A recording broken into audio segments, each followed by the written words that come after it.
What is up, man? Your boy's here. We about to jump into this podcast, and this is the Raw Thoughts Real Talk podcast. And in this one, we're gonna be talking about a few things. We're gonna be talking about the Machine Gun Kelly, Eminem situation, which is now mixed with Joe Budden, and because he has commented, and some things that Crooked Eye himself, some of y'all may know him as King Crooked, has brought up in his own little live feed. So, what I'm going to be doing, of course, for y'all who know me, I'm going to be stepping back a little bit.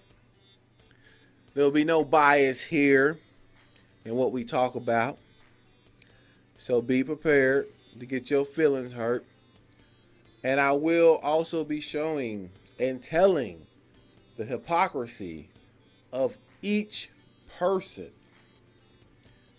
So, I mean, be prepared, man. Be prepared for the hypocrisy. Be prepared for all that. All right? So let's go ahead and jump on into this podcast and let's start talking about what is important. So, Eminem shot an interview today. And in that interview, he talked a little bit about how he felt about albums, how he felt about the climate and the fans, you know, just kind of that type of stuff, and, you know, him trying to figure out what he need to do and where he need to be. We also had Joe Budden, who made his remarks, which kind of takes us into the deep dive of the In the Slaughterhouse, which he himself has taken responsibility for, and also his relationship with M, how he felt about M, and whether or not he would diss Eminem. All that stuff was broadcast in this broadcast, and we'll be bringing you clips of that so you can understand. But one of the main things I want to do is always remember a lot of this stuff is from perspective. So when you want to think about perspective, you have to think about how a person sees a thing. That's why a lot of this stuff is very complicated. Okay? It's about how a person sees a thing. Right? That's one of the things I love about Joe Budden and his podcast, is because he will always say, this is from Joe's brain. And a lot of people don't do that when they try to explain something. If you catch someone saying how I feel or what I think, what they're trying to tell you is, this is my perspective. But some people use blanket statements to make it seem like it's just the perspective, and you should never ever do that. Okay, that's not how you want people to perceive your message, because then they're going to think that it's the only perspective to have. Always remember, my perspective, Joe's perspective, Crooked's perspective, M's perspective, you know what I'm saying, Machine Gun Kelly's perspective. They're all perspectives. So first off, I did my own video on the diss. I got a lot of love for it. I got some hate for it. It's all the same thing. To be honest with you, I didn't even do an actual breakdown of why the diss was good, because I had a lot of people saying that the diss was elementary, you know, the diss was kind of weak, stuff like that. But those comments helped me understand a lot of people hadn't followed M's career to the extent that other people have. You know what I'm saying? Like, I remember the I don't give a fuck M. You know what I'm saying? I remember the Rolling with the Outsiders M. I remember all that just because there's so many places to get information on M. I think 2 people in the family have wrote tell-all books on, you know, what they saw, what happened, some things that went on within the family. And you get so many outserts and blogs on that type of information that is crazy. Okay. Now, another thing I want to point out with M is I never ever want to bring out the perspective as if M didn't have to work hard to get to where he was. My perspective of the privilege that he got came from when he hit mainstream, not building up to mainstream. You see what I'm saying? That was all grit work right there. That was all hard work right there. Okay, I want to put that in perspective for some of you guys, that he went through the trenches. He slept on the floors of places. You know what I'm saying? He did shows with very little people, beef with people. You know what I'm saying? He did a lot of stuff. But when he got too mainstream, everything kind of just skyrocketed. And I feel like that's where the privilege came, because there's a lot of rappers in mainstream before him. You know what I'm saying? A lot of rappers. And these guys was dealing with, you know, court cases and stuff like that. And I know a lot of y'all are going to say that, well, M was getting crucified when he hit mainstream. M was getting crucified by the media for what he was saying. You see what I'm saying? Those hardcore liberals don't like people like M. You feel me? So, just putting that out there. So, one of the things I want to start off with is Machine Gun Kelly's diss towards M. Will there be a response? I believe there will not be a response from M. There's nothing to gain for M. But like I said in my live stream, M is not getting a pass. In fact, he's already taken the L in my book because it's been too long. You know, some people gonna wait forever for the diss. M could be dying in his grave and then have a CD just come out of the side of the coffin and be like, make sure Kelly hears this. No, man, you don't get them passes with me. You know what I'm saying? Like, that's not happening, bruh. Not happening at all. So, I gave you 5 days, basically. I was generous about it. Like, it's already over as far as we're going on 2 weeks now. It's already over in my mind. I don't care what you got to say. So, you can have all your stands reply for you. That's okay. You know what I'm saying? But at the end of the day, no. It's an L. In my book, it's an L already. Okay? I'm not giving 2, 3 weeks, months to respond. You know what I'm saying? Not happening. Now, we're going to talk about perspective, understanding on what Machine Kelly did, perspective and understanding on what M did, allegedly. Okay? We're going to talk about allegations, all that. Now, the diss itself seems to stem from a tweet, and the tweet is what started this whole thing. Now, I have not seen any information that Kelly actually was calling out M on the No Reason song. I haven't seen that yet. That has not come my way. I've looked for it. Have not seen it. Not going off what Tech thought. Not going off of that. I'm going off of if he said, yo, this verse, this part was dedicated towards Eminem. You know what I'm saying? I see that. Then my whole other issue with Eminem will completely go away, which is him using Tech Nine's song to reignite the fire for the disc. See what I'm saying? So that's the only other issue I have, is I haven't seen anything yet. If that comes out as that was the thing, that, you know, Machine Gun Kelly, like, that part was dedicated towards M, or I'm going after M, or something along them lines,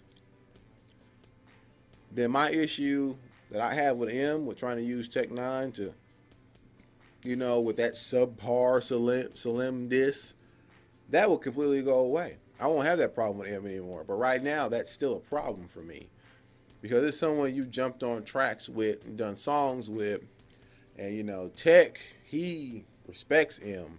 And to me, you don't need to do petty shit like that to try to, because you got something to say or you've been sitting on something. You know what I'm saying? Now, everybody's talking about, well, what Machine Gun Kelly did of, with the comment to M's daughter. First off, I don't justify any predator type behavior, activity at all. Okay? I don't justify it.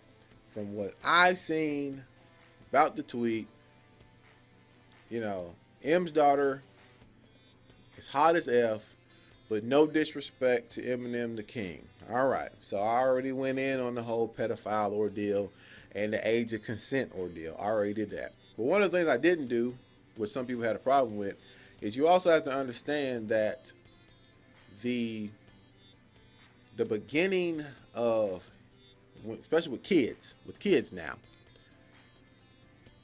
when kids begin to do something who are underage, everything starts at home. Okay? Everything starts at the crib. Personally, I've seen recent pictures of Haley, and in my honest opinion, if I wouldn't have known it to be Haley and you was to take like 4 other Instagram thoughts and line them up and put her picture in there, I would think they were all Instagram thoughts. Just putting that out there. I never actually even seen the picture that he did like 6 years ago that he commented on. But if that picture and the way that she represented herself in that picture was not acceptable or was going to bring that type of atmosphere and climate and people to her freaking picture, M should have checked it before it even got out. I'm not saying he needs to keep his daughter off social media. I'm just saying there should be a type of communication with, you know, Dad, do you think this picture is okay for me to put up? Because dads are overprotective of their daughters. Now, I know a lot of people was like, bro, how come you didn't bring up when M talked about Hillary Duff's ass when she was 17 and he was like 32 or 33 in that song? One, because I don't believe that people should be prisoners of their past. Okay? I don't believe that. And let me help you understand why. The pressures of what artists do, what working men do, what working women do, what stay-at-home's mom do, they all bring particular pressures. And people do particular things. Some guys who work hard like me, the way they relax, go home, drink beers, relax, boom, right? M could have been on drugs when he made that song. He's already king of shock value, so he could have been on drugs when he made that song. But remember, the same leeway we're giving M here, we also need to give Machine Gun Kelly, because he's also talking about drug use and substance abuse in his songs. Kelly could have been on drugs when he made that comment. On drugs, drunk, or high. Okay? To me, M is not a prisoner of that dumbass song. I used to tell my brother, bro, why are you listening to this? But I'm just saying, like, why are you listening to this? M is not a prisoner of that. Not to me. Okay? Because people grow, people get better, people learn lessons. And the same thing for Kales. Kales is not a prisoner of that. I just want to stop. In my video, I wanted people to stop calling him a pedophile. Because that was the shit that was becoming the norm, was pedophilia. And we don't need to label people that shit, because that is not something, no, that we need to label real pedophiles. And someone just making a fucking comment or something like that don't need to get that name. Okay? That was my whole thing in my vid, was that we need to be very careful using that word. All right, which I will go over to the three type of Eminem, well, the four type of Eminem fans that there are, anyways. But because then you'll understand why the repeated pedophile shit was coming up, and I was coming up in comment sections on his video. You know what I'm saying? It need to be careful with that word. And Kels is not a pedophile. All right. And I'm not holding M hostage because of that dumbass song and what he said. Even though his shit was way more sexualized than what Kels said, and the age difference was way different than what Kels was, I'm still not holding him hostage to that. To me, that's highly, highly unfair to do so. With that being said, let's move into my other point, which is the four type of Eminem fans that there are.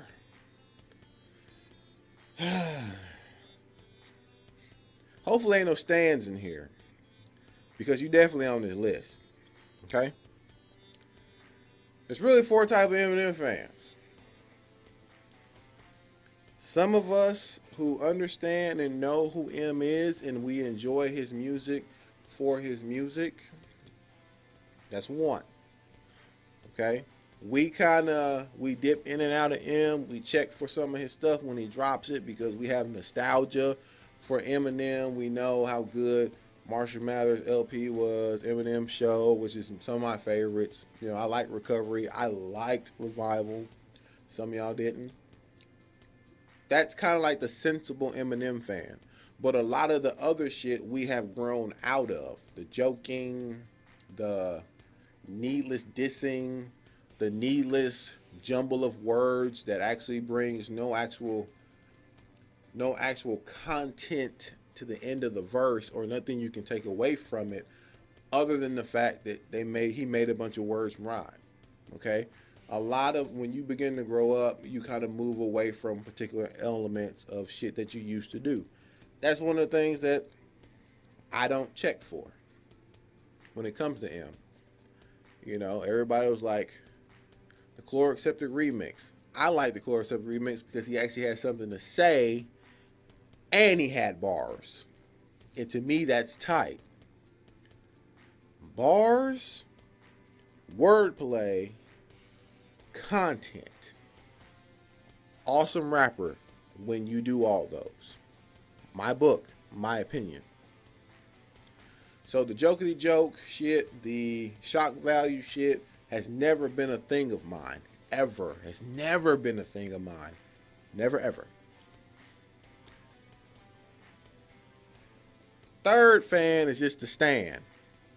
These people have been with M no matter what M drops, no matter what he does. Hold on. No. I'm sorry. I'm missing the second fan. I'm sorry. I apologize. I'm getting ahead of myself. The second fan. Through years of going through comment sections, reading and understanding the pattern of comment sections, I have come to terms with the fact and learned something about this particular Eminem fan. They're not American. They don't live here. They believe Eminem is the biggest rapper in the world. They believe they don't give a shit about the culture. They don't give a shit how it started. Half of them probably don't even like black people. And they probably believe Eminem invented rap. Don't believe me?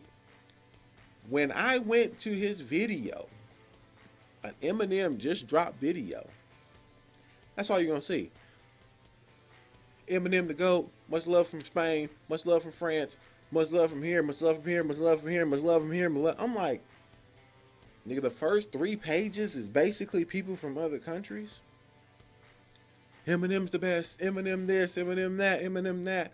And then I'm like thinking to myself, like, I know quite a few hard spitters in the areas I've checked out music from, being Japan and Japanese rap, UK rap, and Korean rap.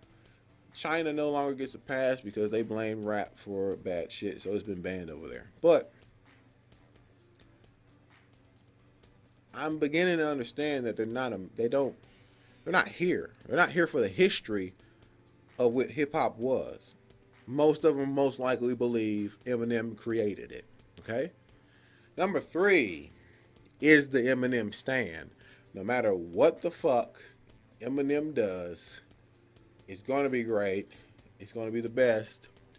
These consist of old and young fans. They're just stands, period.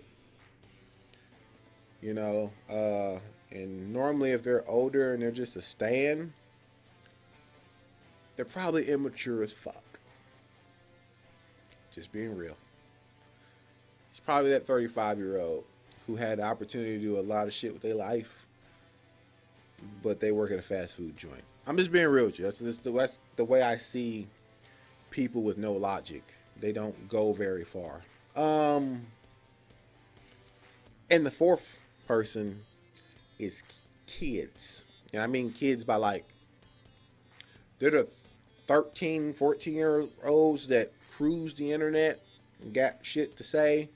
They want Eminem on every list of fast rappers that there is, not realizing there's people who would dust Eminem as far as rapping fast. But they don't understand rap. They don't understand style changing. They don't understand bar content. They don't understand none of that. To them, Eminem is just the best because it's the cool thing to be. It gets you in the group with the rebellious suburban white kids. These troll the internet, and most of them have like Ultra Instinct Goku pictures and shit like that as their profiles. And you know, if you they'll say some hating shit, and then they can only come at you with probably about 3 different things, and it's this many records sold, this many awards, and then your mom. That's like how their conversations end. That's just the way they fucking go. Okay? Those are normally the 4 fans you have in M. The logical ones are the ones that I like to talk to. These other ones, these ones out of the country and these young ones, don't understand the way that the machine works when it comes to the music industry. They don't care about that. That's not what they care about. And then the stands are going to follow him no matter what he does. So, okay, that's what you have to deal with and gain an understanding of his fan base. That's why M could rap on beats and not say really anything, because I honestly believe, especially like in that young category, that 4th one, those young Eminem fans are the same fans of the little group. You know, like the littles. Little this, little that, little this, little that. You know what I mean? They were probably listening to Kamikaze, and then when he dissed the littles, they were like, oh man, the rap god don't even like the little. You know what I'm saying? Like, but they probably listen to they shit. I'm a firm believer in that. Because most of the time you see those same profile pics on Little's videos. So it's like, do I need to have a serious conversation with you? No, of course not. So, M brought up a very, very interesting point, and it was about the tweet that Machine Gun Kelly dropped down. And then he said this. You know, you go down the fucking wormhole of YouTube and whatever, right? So I see Machine Gun Kelly talks about Eminem's daughter, whatever, right? So what the fuck? Click on it. Like, yo, why is he...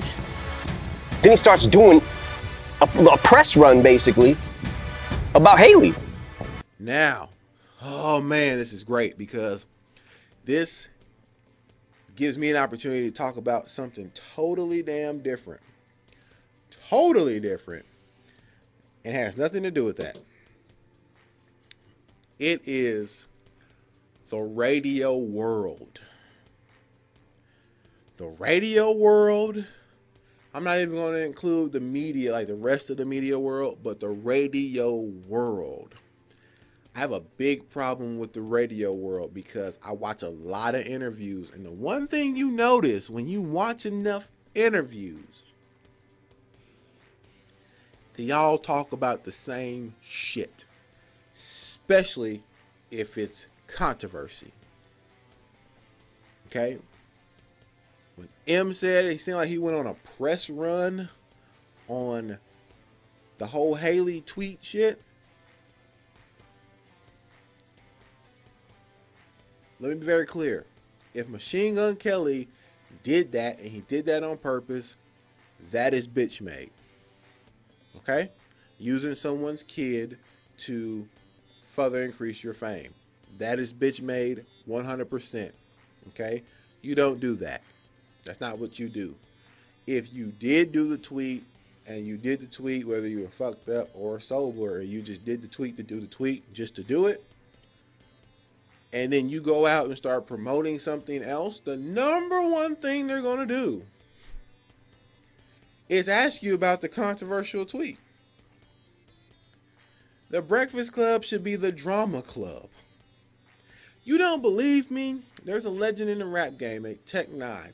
A lot of y'all probably know who that is. He has a song off his newest album, Planet, called Comfortable. You should definitely listen to it. Definitely listen to it. He gives you an inside look at the way the rap game is portrayed through radio and radio interviews. He says that shit is booty hole. Like, it sucks to do it. He loves everything else about music besides doing radio. When you watch an interview, I've watched so many Bone Thugs interviews that I don't need to watch them anymore, because I know no matter where they go, no one's going to ask anything good. They all ask the same thing. What was it like in the studio with Biggie?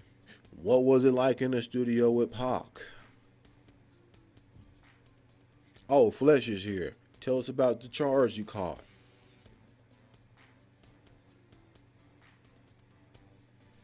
How many Grammys you guys got? How did the rap game perceive you? It's the same thing no matter where they go. It's every radio station, from the biggest ones to the smallest ones.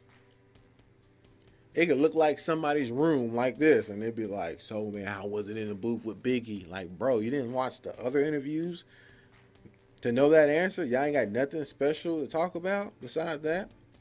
There's been instances where people leave radio interviews or get mad because they want to talk about some crap. I gotta edit this.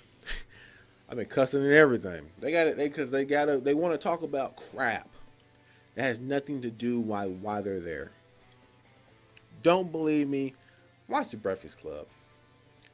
Unless there's like some really like non-controversial things about the person, like there's nothing going on with that person, then they ask multiple questions. But if there's like one or two things happening and they're controversial, that's going to be the whole interview.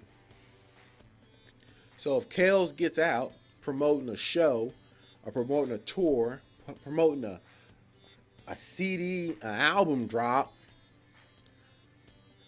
and he just did that tweet a week ago, 2 weeks ago,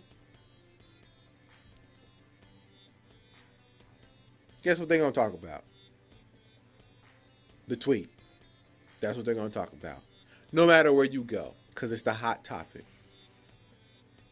Okay? Now, like I said, if you did that on purpose, that's bitch made. You don't need to use no one else's kid. Now, let's talk about M. M said he went down a rabbit hole of YouTube and found the video. So this wasn't some stuff that he just seen as a tweet. He said, I went down the rabbit hole of YouTube. Number one, anybody who uses YouTube enough knows you don't go down the rabbit hole.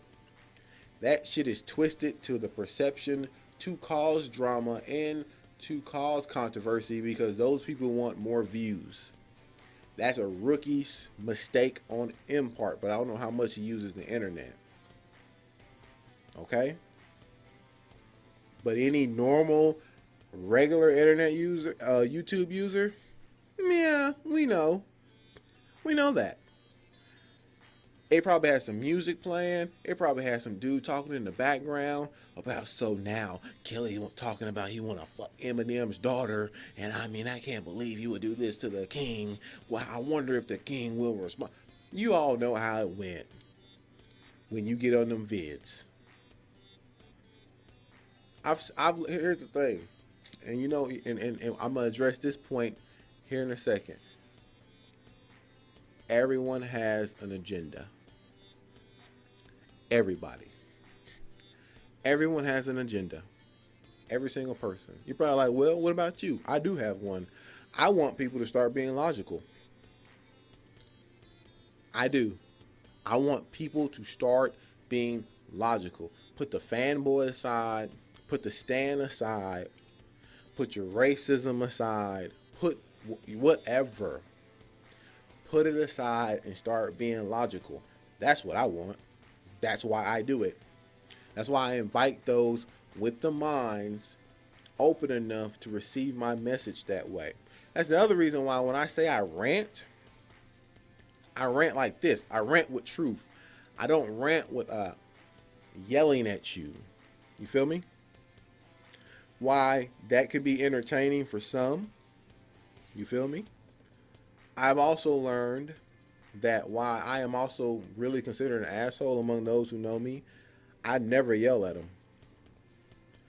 I'm an asshole because I hit you with unbiased truth of your situation, your lifestyle, or your choice. But I've also learned that you need to send the truth in a tone that does not invite or bring aggression towards the person. More words are received that way when you do it that way. If you're instantly yelling at someone, the person who's receiving it is only wait for you to stop yelling or take a break so they can start yelling back. And then nothing gets accomplished. Okay? So I'm going to send it to you that way. Now, what else do I need to talk about as far as the M and Kale's thing go, right? I already talked about the bars, you know what I'm saying? I haven't seen anything to actually push the fact that Kale's because there's so many rappers who've used that. There's so many rappers who've used that rap god twist, okay? So many. That's all I'm gonna really talk about with Kale's. If Kale's did do the tweet to bring press and whatever, which it was 6 years ago, so I don't know, to be honest with you. I checked for Kale's shit, but that's because I like Machine Gun Kelly, so I'm gonna check for his shit. For most of you all who didn't know him until now, you might be seeing it that way, but me, I check for his stuff and I'm like, oh, he put a new video out, you know what I'm saying? How old is this, you know? And I've reacted to some even. So I don't see it that way, and I haven't found no evidence that points to that being the direct thing. Now, with M, I believe that searching the YouTube thing, that was a mistake, but I get it. That's dad. Remember, he's a dad. So I get that. All right.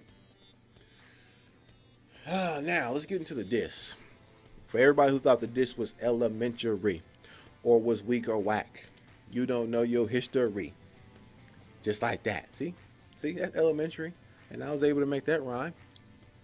All right, so let's get into the diss a little bit. Because I never really broke down the bars for you as far as what he said and why it was good.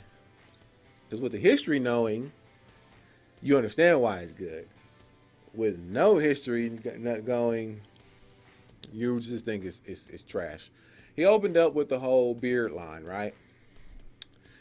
The criticism for the beard is just a known thing.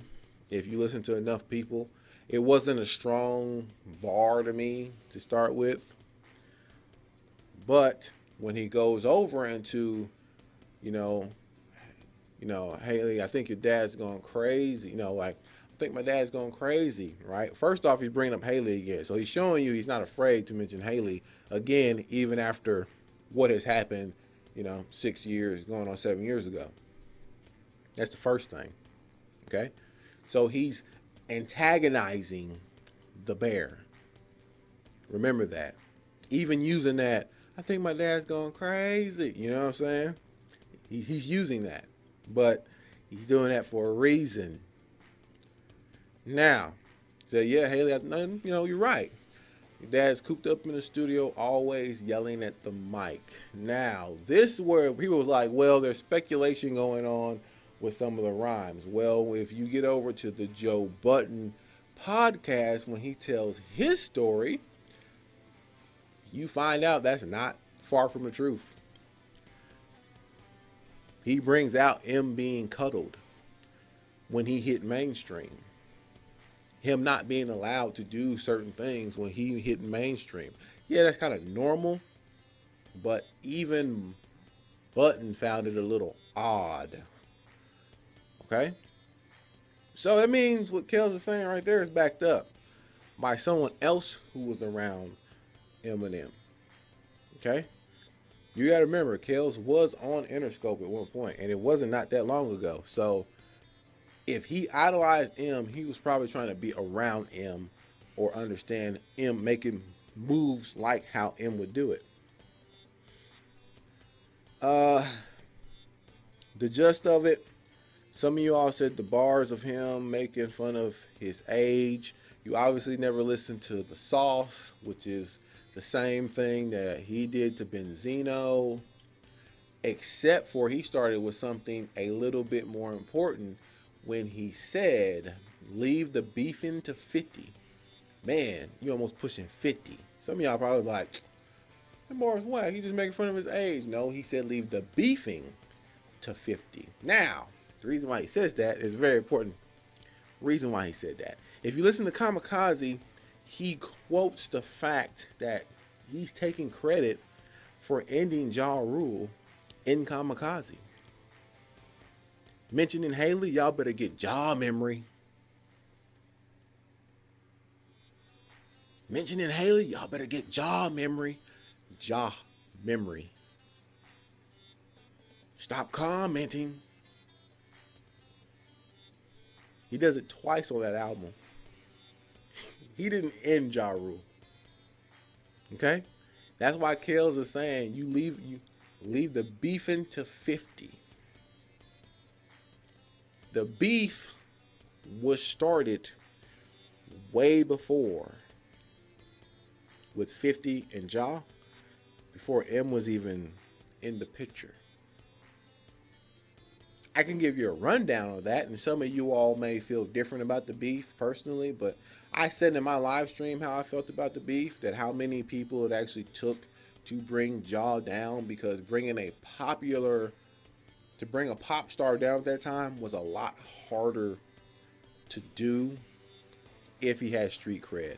And there was mistakes made on Ja's side, and there was mistakes made on 50's side. But 50 made less mistakes. So that's how he won. All right. But he said leave the beef in the 50, because 50 is notably known for the one who brought down Ja. Now, I don't see it that way, but if you bring up the Ja 50 beef, everybody will be like, yeah, 50 beat Ja. You know what I'm saying? Me personally, 50, M, OB, D12, because D12 at that time went wherever M went, Busta, DMX, Rough Riders, because the Rough Riders were going to go wherever DMX went. It was a collab effort to knock Ja down, because he had song after song, singing, rapping, chicks on the hooks, chicks doing the singing. He had a lot of stuff going for him at that time. But he also had a lot of beefs going at the same time with too many people. All right? I told my homeboy the other day, this is how the 50 Cent and Ja beef looked. If you needed a picture in your mind of how it actually looked. Some of y'all remember Def Jam Fight for New York. Some of y'all are probably way too young to remember that game. But everyone gets together and they line up, right? And they sitting there and it's group versus group. Well, if you were to look at the 50 Cent job beef, it was like 50 came up and he started getting a group of people. You got Shady, D12, you got Busta, you got the Rough Riders with DMX. There's a bunch of cats on their side, right? Ja had Ja and Black Child. Gotti didn't even matter.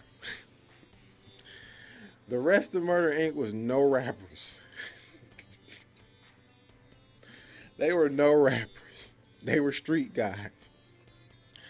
So when you standing there and it's supposed to be beefing on the mic, you really only got two people who can beef, while they got all of them dudes over there who can beef.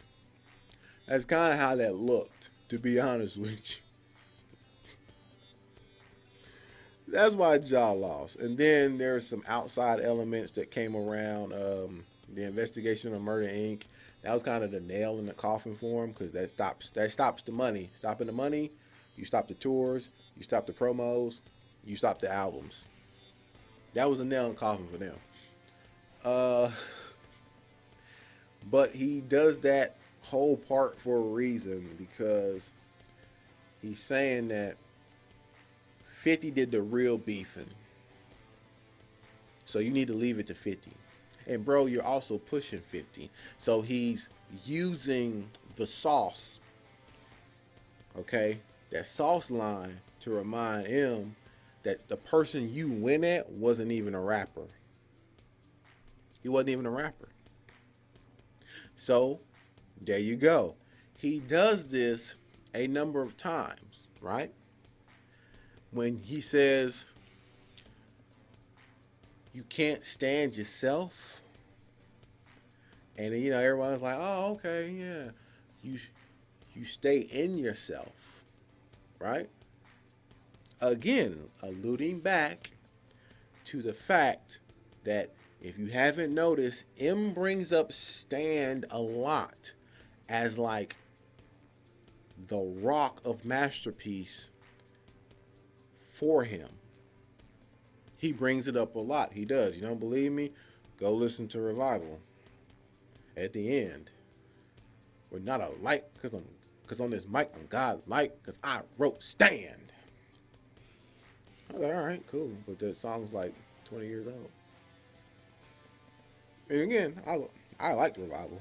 I'm just saying, pointing that out does nothing for what. Like, is that supposed to get me ready for what I'm about to hear in this album? But then you go to Kamikaze. Maybe Stand isn't your cup of tea. He brings it up again. He's done it before. Kels broke down M to a level I believe some of y'all didn't catch it. Some of y'all didn't catch it. Knees weak with old age, someone help your man stand up. That line was actually dedicated to the stands. So Kels already knew what was going to happen. Rapid doing this rap. That line was going after the stands. He was going after you guys who just believe he's this god. Number threes. He went after you guys. I'm sorry. You can say it was elementary, but to me, when I read a lot of the comments about how it wasn't that great, it was weak, it was elementary punch lines and yada, yada, yada, I'm sitting there thinking, I bet they have no idea the history on how he's actually doing this, or paid no attention to the rhymes actually throughout the years. Kels had time to study M. He was over at the same place where he worked.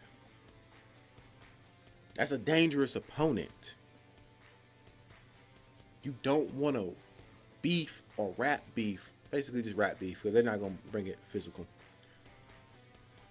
You don't want to rap beef with someone who's been studying you, which that actually is going to go over to Joe Budden here in a second as well.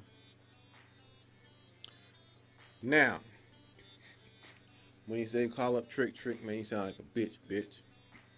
You know, go ahead and stand up. Basically, somebody stand up for yourself. Some of y'all don't know. Back in the I don't give a F days, M still had security. Back in the give a F day, I mean, most of y'all didn't even know who he was. So for you sitting there saying, well, he has all this security now because he don't want to get mauled by millions of fans. No. Before that, before the millions of fans, we're talking about 200 people may come listen to him open for somebody.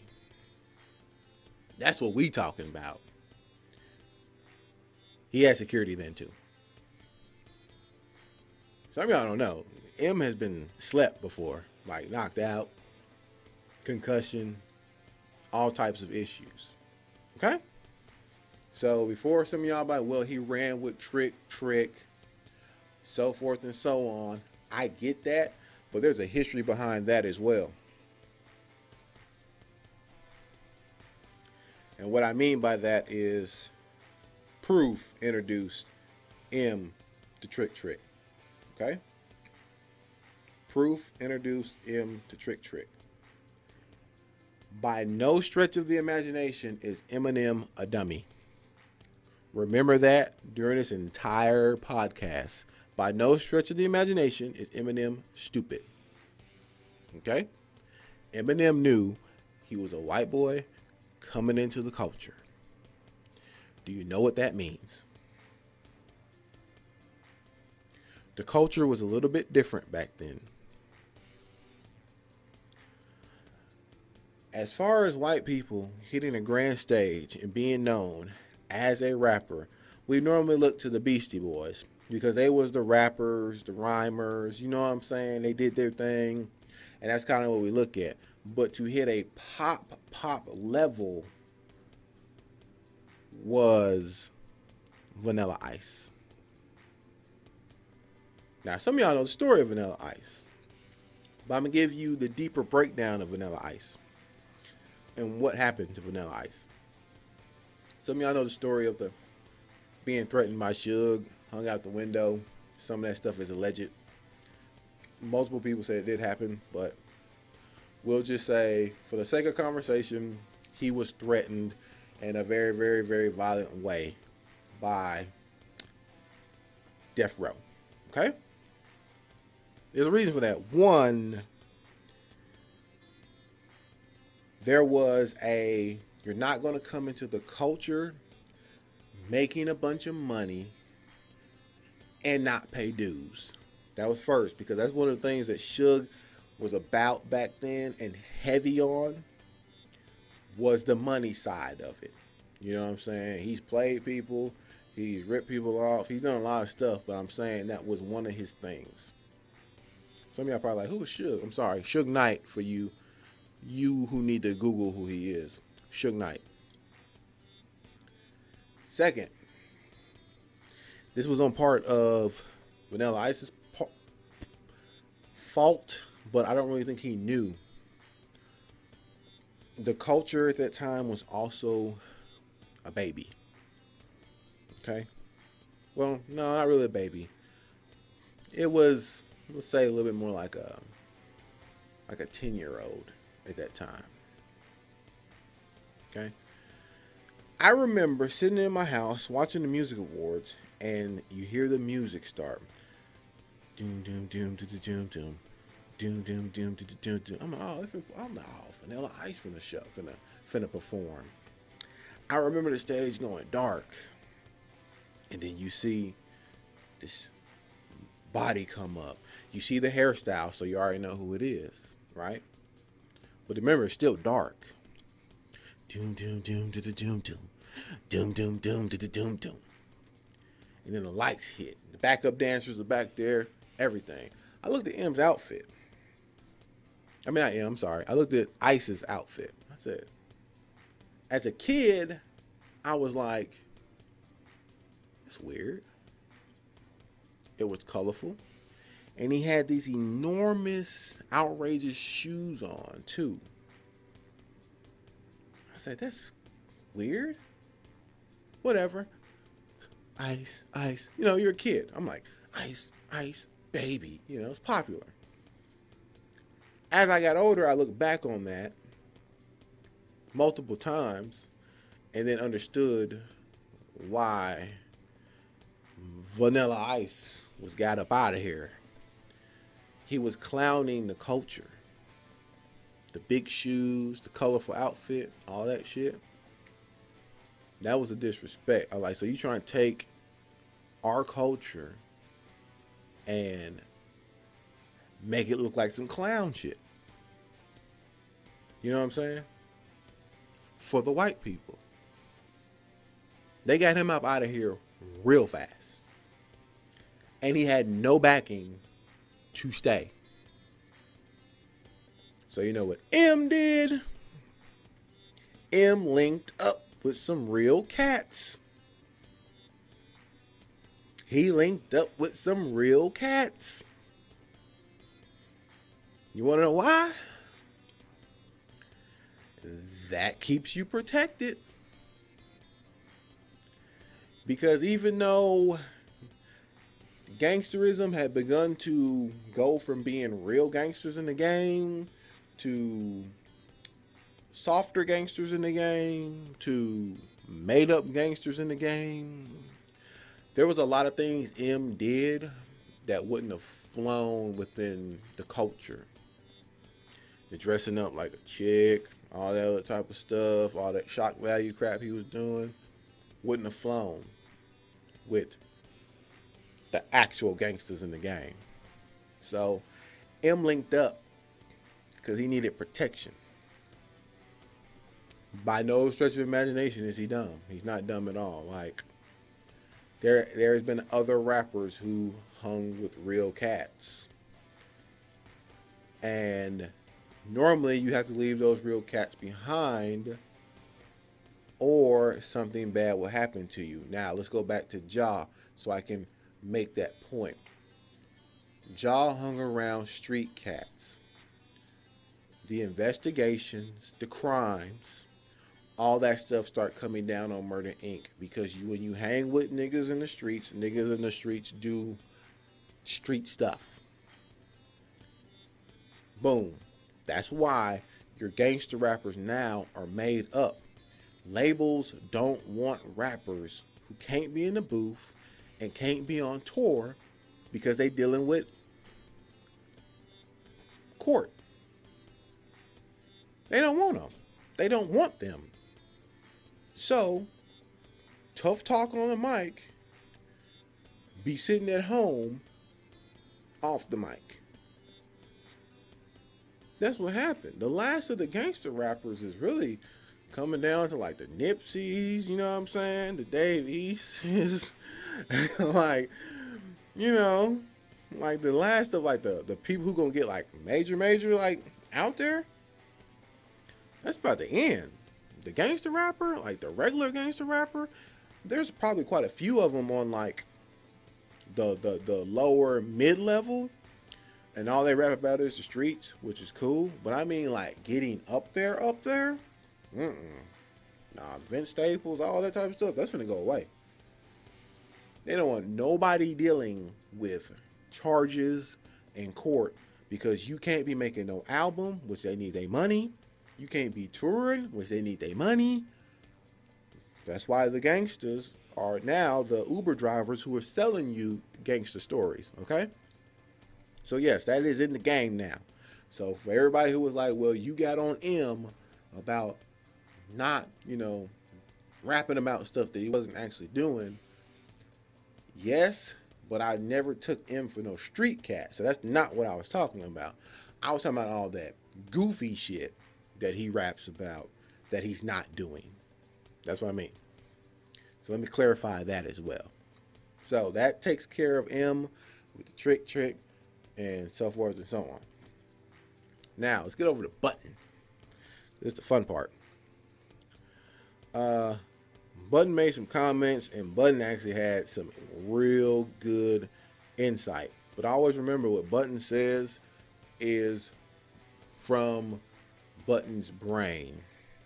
And I like that he says that because it lets you know he may say some stuff and you'd be like, well, I kind of don't really see it that way.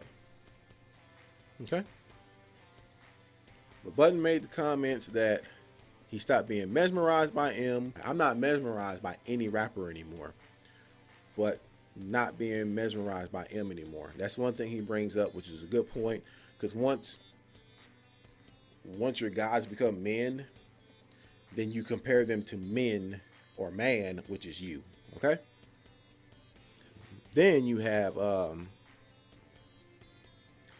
guy. He says after the mesmerizing, they were messing with their music. Okay? This, I don't totally put this on M, because I don't think M was the business guy over there. I kind of leave that to the people who did the business side of stuff, but he said verses were taking off. And he said, well, there's 4 guys in the group, but if M does a verse, it's going to be 5. So there have to be some changes, which I don't understand that, because I've heard entire songs with every member of Strange on it, and it worked fine.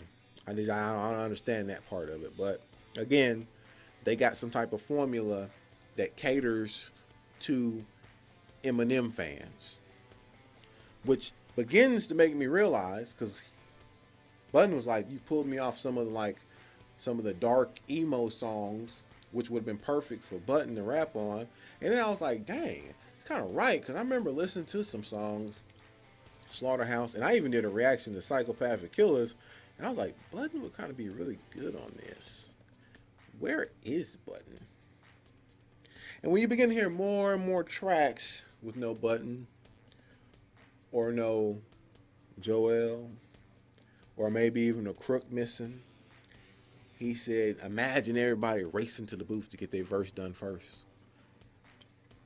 so they can be on the track against M, because whoever is probably last in the booth or don't make it to the booth before he does ain't gonna be on the track. So now you're starting to cause division between the group. He goes into also explaining that he felt like with M being there that they should be able to get tour and do stuff, and they couldn't do any of that because M was being cuddled as a person and as a superstar. He was in a cocoon, basically, being told what to wear, what to do, so forth and so on. And he said when you sign to such a big record label and so many records sold, you sign there with hope, thinking that something would happen. And those things didn't happen because business was changing their music, so forth and so on. But that's just to give you a little insight, which I would try to play some clips of the podcast, but I don't know how that's going to go. Anyways, let's get to what he said about M. He said he's been making better content than M for the past 10 years. Now, this is where the hypocrisy of Joe comes in, but also you have to look at the words that he used when talking about this. He said better content. For you guys who are thinking only music, you need to dismiss yourselves, because that's not the only thing that Joe was doing in the past 10 years. He was doing other content. He started Everyday Struggles, which when it was him and Academics, it was actually a good show because you had young generation versus old generation. So there was 2 different things. You had a DJ versus a rapper. You know what I'm saying? You had all these different dynamics, which made the show good. Once they took Budden off, that show was trash. I think I watched 1 episode since Budden's been gone, and I can only watch it for like 20 minutes before I was just like, y'all got 2 young guys on there, and you talking about young rappers, so it doesn't even appeal to me anymore. So I just don't even watch it anymore. His podcast is great. It's entertaining. He's the loud one. He has 2 calm guys, but he also has like a calm black guy and a calm white guy. It works. That's also content. And now he has Revolt TV, which is going to be a show of the state of the culture, basically the culture of hip hop. That's going to succeed because he has Remy Ma on there himself and two other people. So two females, two men. So you're going to have those perspectives on there. That's good content. But Budden is not including Revival. He's not including Revival, which is the issue for me. Because no matter how you felt about Revival, no matter how you felt about the beats, or you felt about the features, Revival had content. And plenty of it for a content listener. So when Revival was getting all the hate, I was a little confused. But then I remembered the demographic of an N fan. Those who us are saying it was pretty good or it was okay, we probably fell in this first category. You know, the M fan, but we're logical, we're grown up, and stuff like that. These three here, the stands only supported it because they support him. I mean, that's stands there. I'm sorry. These other ones probably didn't support it because he talked about a lot of stuff going on in America that was happening. They're from another country. They probably don't even care about that. And then the young ones don't care about that. But we're talking about self-doubt. We're talking about tracks like Bad Husband. We're talking about the lyrical flexing tracks mixed with politics, police brutality, suicide, relationships. We're talking about lyrical flexing with all that content and it's bad? Some of y'all probably saw my homeboy Ron give it a thumbs down. I said no. I said it was a good album. But I like content. And I like lyrical flexing that ends with content. Because when the song goes off, I need to be able to do a takeaway. A takeaway of what the song was about. I listened to Kamikaze 3 times and I really only have The Ringer and Lucky You on my soundtrack. You had 3 or 4 skits that was completely trash and useless.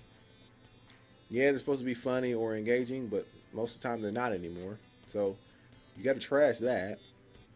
You got a good guy, nice guy, good guy. You got to trash that. You had tracks in there that just were completely useless tracks. What I mean by that, there was no takeaway from other than the fact that you laugh. So unless you remember jokes or whatever, like I laughed so hard on one of them, and I was like, "This is supposed to be a relationship." I was dying laughing in my reaction. That's over on the Patreon, by the way. I reacted to all the actual song tracks. I was dying laughing. It was funny. I don't remember crap about that song right now. It was funny for the moment. I remember a lot about Revival though.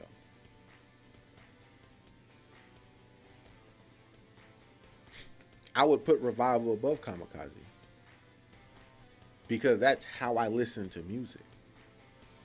I gotta have a takeaway. You can chop all day. But 1, if your chopping ain't audible, trash. 2, if your chopping is no content in it, trash. Don't care how fast you rap. Trash. Won't listen to the song again. Just saying. Unless I'm like, you know what? I missed that part. Or I wonder if this connects to this part. Unless my OCD kicks in and I want to understand the pattern or something like that, I ain't going to listen to it again. No, not going to happen. So, Budden has been making a lot of great content for the culture of hip-hop that is meaningful. He sure has. But to say M has no content in the past 10 years is the hypocrisy of what Joe Budden is saying. That's not true. Revival had plenty of content. It really, really did. That's where the hypocrisy comes with Joe Budden. And as far as Joe saying that he would battle Eminem or respond to Eminem with an actual diss track, he wants Eminem to give him a full-on song, not a couple of bars, not a bar, and not a domestic disputes bar, which we all know M is known for in his own life. You feel what I'm saying? It wasn't enough to get Joe to respond to someone who is known for the same thing. Bad messenger, bad bar. Garbage. So he said, you give me a real song, some real bars, I'm going to eat you up. In the event that you want to address me, nigga, you'll do it outside of your album rollout. Let me know that you mean it. Let me know that you really took some time out of your day to go in the booth and address another nigga when there was no financial gain involved for you. I keep saying that. And the second that you do it, I'm on your ass. Hear me loud and clear. There we have it. I am gonna cut your fucking ass up.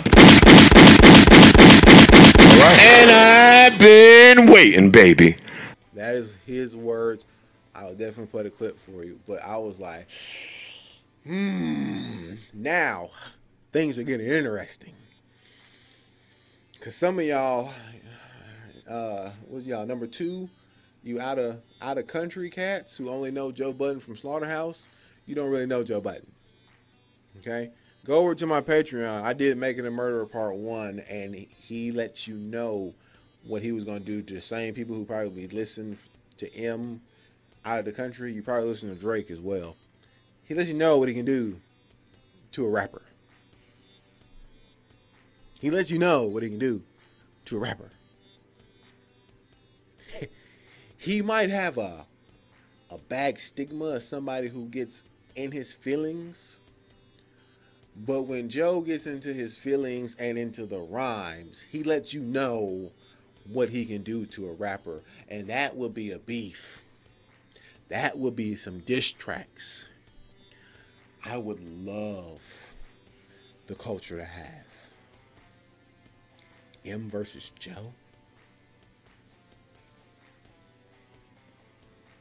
M versus Joe? I'll be good. That'd be a monumental. That'd be just.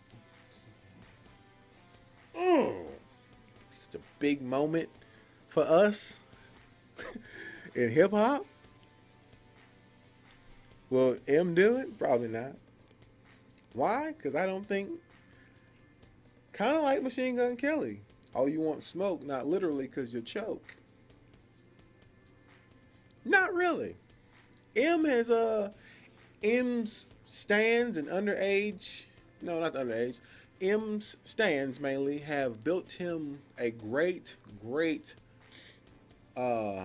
imagery of being the big bad rapper that he is not.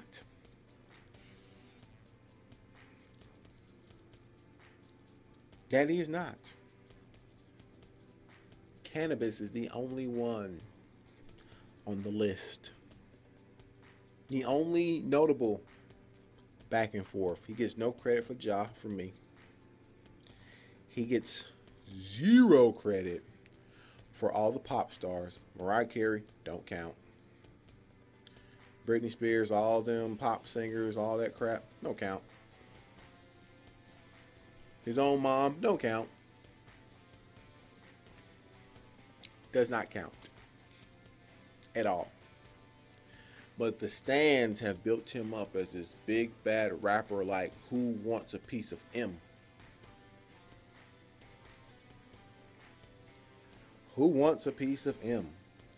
let's hold that thought and let's get over to Crooked Eye. Now, Crooked Eye did a live stream and he brought up a question. He said that. Oh, before I jump over that, I gotta go back to Joe. A lot of people gave Joe heat saying that he said Revival was trash, but I watched the show where he said Chloraseptic. Where he said Untouchables was trash, but because he was sitting next to Charlemagne, who was saying Revival was trash, it got viewed as to one because they was doing this whole list ordeal. He even said Untouchable was trash, but I'm supporting Eminem. He even talked about it on his podcast after everyone was going at him about it. He was guilty by association because you had two black people on in the same area. So he was guilty by association. Everybody attacked him when he said he did not like Untouchable because it felt like somebody was trying to make money off the plight of black people. That was his reasoning. That was his reasoning of why he did not like Untouchables. Charlemagne did not like Revival. He called it trash. Budden was still supporting Eminem, and he probably just said F it because all the Eminem fans were attacking him anyway. So now, that's completely lost in translation. Now, over to Crooked Eye. Crooked Eye did his live stream, and he said this. Who aren't for the culture, your views are almost lining up with theirs because you're saying, in a nutshell, that complicated expression of rap is whack. We don't need it. That's what they saying when they go sign somebody that's dumbing down everything. So how can you find yourself on the same side of the culture vultures? Now, the issue with that is simple.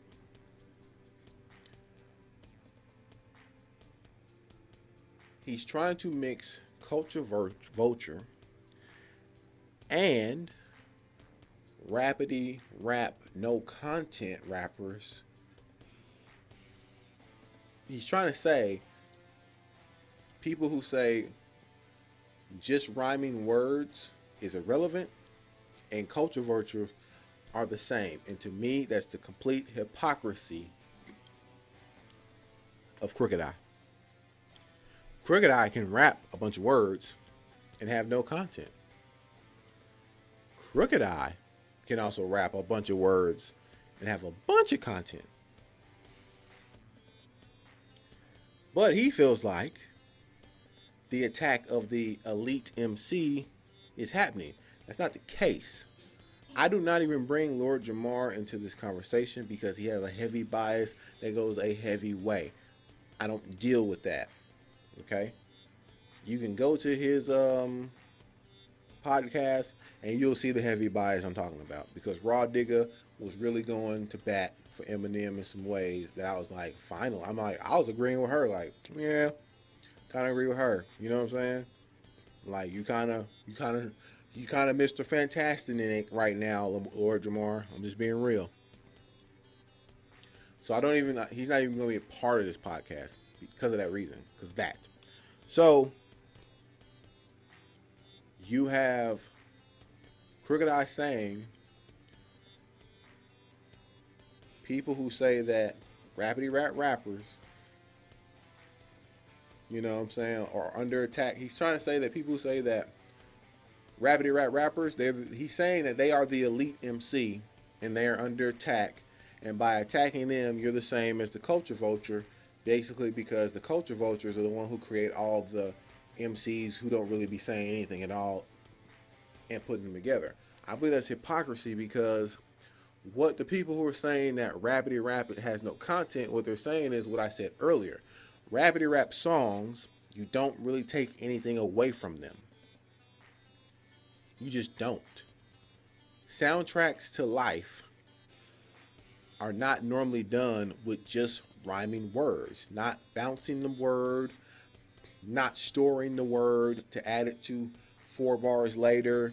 You know what I'm saying? It can be done and have content, But what I'm saying is, normally when you're just lyrically flexing a song, or your MC skills, when you're just lyrically flexing those, it's not much to take away because you're just rhyming the words.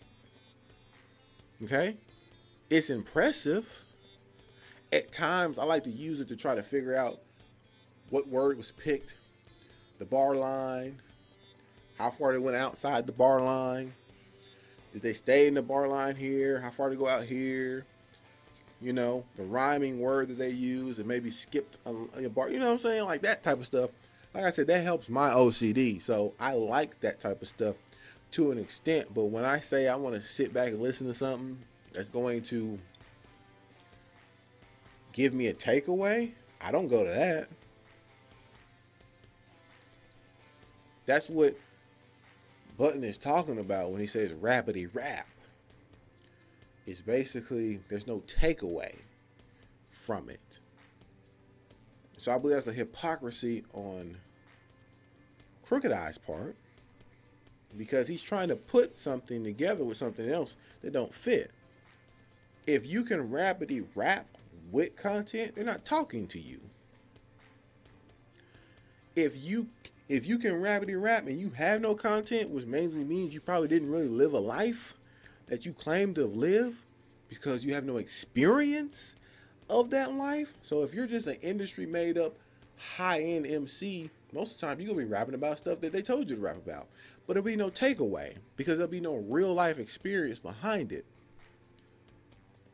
No, what they're saying is you can rapidly rap, just have content, have takeaway, have meaning, have the structure of the culture.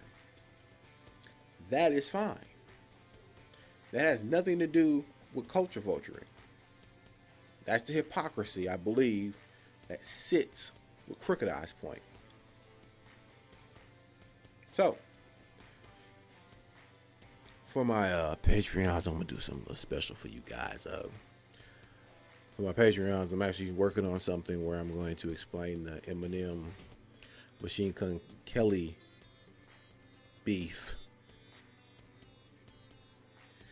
using Infinity War. So, anyways, so you're either going to hate me or you're going to laugh.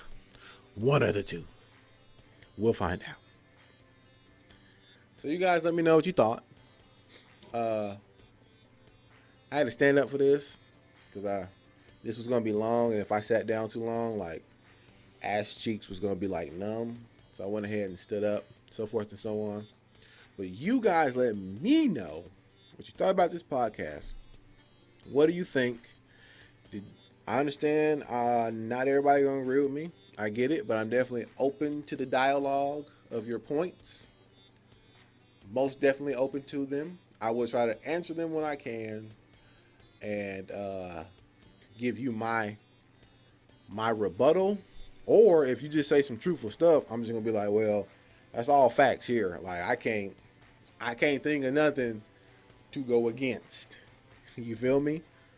So long as you keep it real with me and, you know, keep your emotion down, because that doesn't work on me. I can feel your emotion through the screen. And some of y'all just be like, that mother, blah, blah, blah, blah. I'm like, you're angry for no reason. For no reason, you're angry. Calm down and let's talk like adults.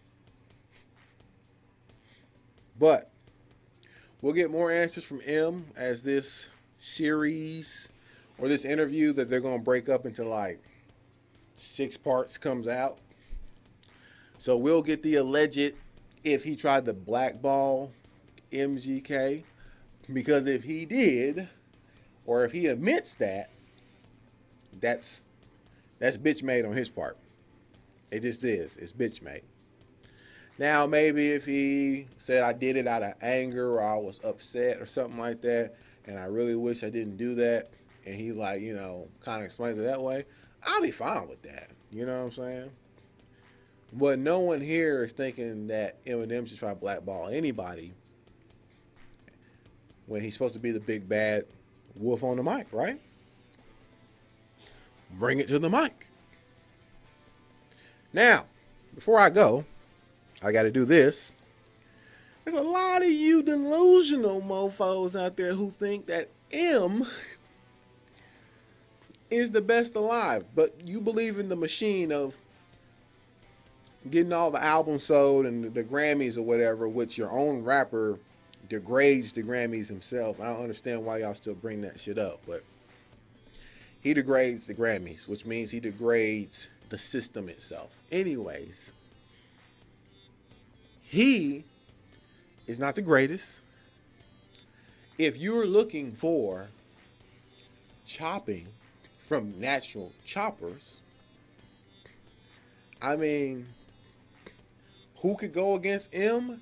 Here goes some right here. Ain't about nothing, I'm busting 100 rounds at you. I'm packed pistol passing, I'm popping like 40 rounds at you. This bulldog barks, so that mean that I'm sick and hounding you. Wanna sit beside a sick and seductive synesthesia, something so sinister, sick and I'm like a centipede, slithering she's searching for synergy, sucking my seeds, shock with these stickers, sipping Hennessy, shittin'. I told you bitches where the fuck I'm from. Showed you this is where the luck might run. Out for the doubt, what you do with your mouth about to be part of the reason I come and bust my gun. Finna get front, wanna be just like them. In a matter of fact, I've been acting so. At a whack in my brain is on nowhere low. I don't call anybody, ain't nobody calling me. Maybe I don't need a phone no more. Guess I won't pay the bill and the villain is spilling venom in them, then I'm gone. For me, lyrical mastermind. Everybody try to cut around the niggas down like a niggas down when they gonna hit them down. But everybody try to run away with the sound when they came and they go to mile. Hey, tell them they can make it over this way if they really wanna get it on this day. It's their choice. Put them to rest with the pitch of the voice. Monster. Just got their eyes, but I condom. It's a rap for you pussies. Safe sex and flex. You can't protect them dickheads who claim to see they be stressing. I go in, of course, the bear's back, uterus life. I'm stretching shit. You know the flow, 90 by nature. This shit is treacherous. Let's turn this shit to Contra. Shoot levels through monsters. Niggas don't smell me. Shit is nonsense. I see niggas never change with a penny brought for this quarter. 26 ways to slaughter this coin toss. I'm here to face monsters. I'm going off. Oh yeah, I'm still riding with the rap devil until all the facts come out.